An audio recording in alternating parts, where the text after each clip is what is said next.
ஆ தக்காளி தான். பிரியாணி வேணாம். அப்புறம் இது புளிசோறு. புளிசோறு இதான் பொழுங்கா போட்டு ஆப்பாங்கடா. இது லெமன் சோறு, லெமன் ரைஸ். அப்புறம் பொழுங்கா போட்டு எலுமிச்சம்பழம் சோறு. இது என்ன? அது சிக்கனுக்கு அது எலுமிச்சம்பழம். தயிர் சோறு. சாப்பிடலாம். சாப்பிடலாம். இந்த சோறு இல்லை, இது பிரியாணி. இல்ல, தயிர் சாப்பாடு. தோசை தோசை.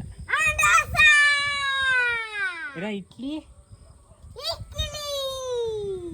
இது இல்லைன்னா வேற சோறு. இது தேங்காய் சோறு.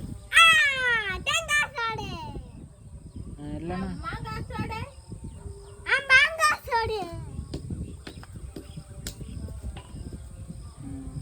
பருப்பு சோறு.